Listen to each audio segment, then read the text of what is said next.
Duta Besar Israel untuk Austria David Roth menuai kritikan selesai pernyataannya soal anak-anak Palestina dinilai kontroversial. Sebuah rekaman tersembunyi menunjukkan David menyinggung soal eksekusi terhadap anak-anak Palestina. Pernyataan itu dilontarkan David selama pertemuan pribadi dengan anggota komunitas Yahudi setempat. Dalam rekaman itu, David terdengar menyarankan agar anak-anak Palestina yang terlibat dalam perlawanan harus dieksekusi, terutama jika mereka ketahuan memegang senjata maupun granat. Dikutip dari Tribun News Selasa 25 Maret 2025, David Roth seolah tak peduli dengan nasib anak-anak Palestina meski mereka masih di bawah umur.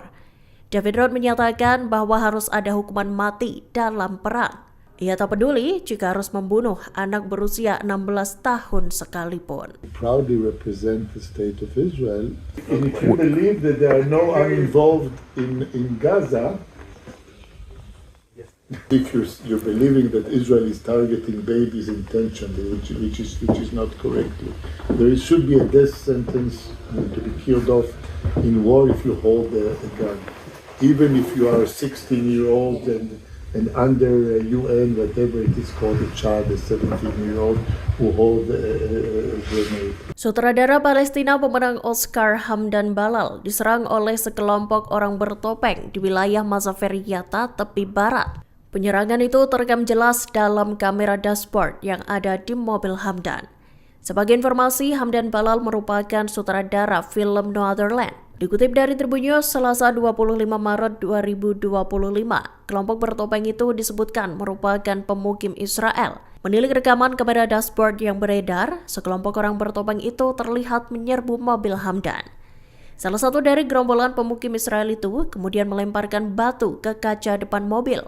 Seketika batu itu pun membuat rekaman kamera dashboard turut berhenti. Kemudian dalam rekaman lain, Hamdan dan rekan-rekannya terlibat perkelahian dengan kelompok tersebut. Mereka dipukuli hingga membuat Hamdan Balal terluka di bagian kepala. Namun saat Hamdan dirawat di ambulans, tentara Israel malah menahannya.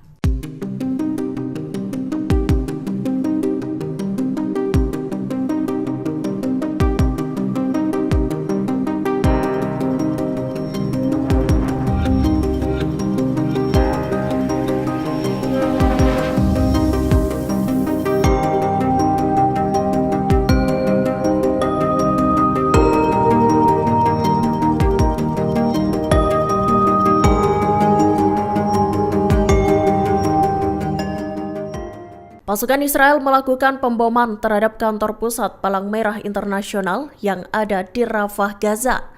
Namun militer Israel mengaku keliru selesai menyerang markas Palang Merah tersebut. Pada Senin 24 Maret 2025, pasukan Zionis IDF mengakui salah melakukan identifikasi. Mereka berdalih sebelumnya telah mengidentifikasi tersangka yang ada di dalam gedung tersebut. IDF menilai sosok tersebut sebagai ancaman hingga akhirnya melesatkan serangan.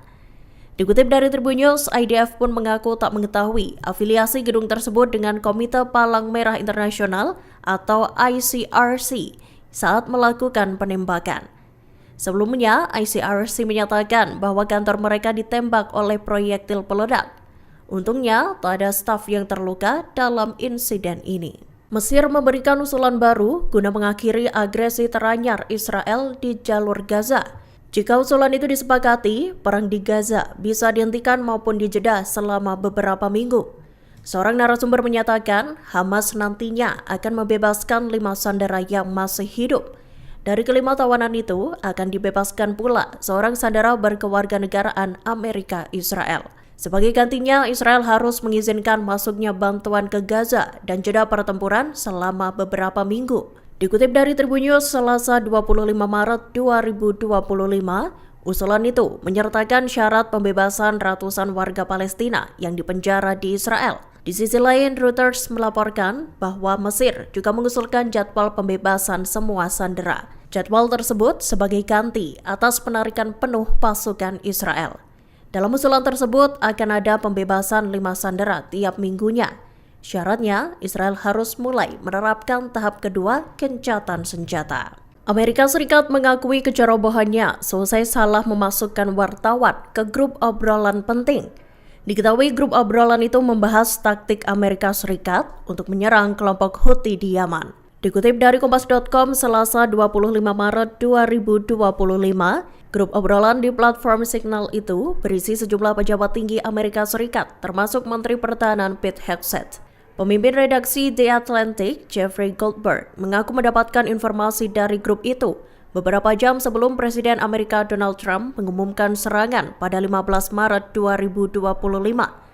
Goldberg membeberkan bahwa Hegseth mengirimkan informasi tentang target, urutan sasaran, dan senjata yang bakal digunakan.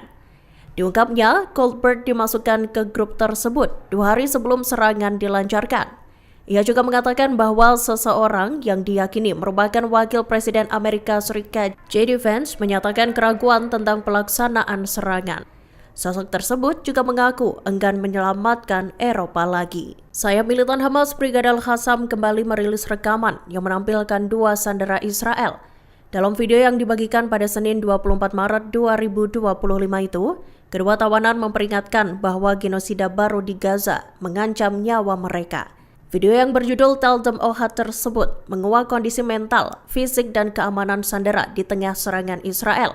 Kedua sandera yang muncul dalam video itu merupakan Yosef Haim Ohana dan Elkanah Bohbot. Dikutip dari Anadolu Agency, Selasa 25 Maret 2025, Ohana mengatakan para sandera melihat kematian di depan mata. Para sandera juga mengungkapkan penderitaan mereka buntut kurangnya pasokan makanan, air, dan pelayanan medis. Dalam video itu pula, sandera Israel itu menyanjung militan Hamas yang memberikan semua kebutuhan para tawanan. Tak hanya memberi makan, militan Palestina itu juga disebut membuat para sandera merasa sehat. Sementara itu, Bohbot menuding pemerintah Israel melakukan pembungkaman terhadap para sandera yang telah bebas. Ia pun berharap agar para mantan tawanan itu bisa membeberkan kondisi sebenarnya di Gaza tanpa dihalang-halangi.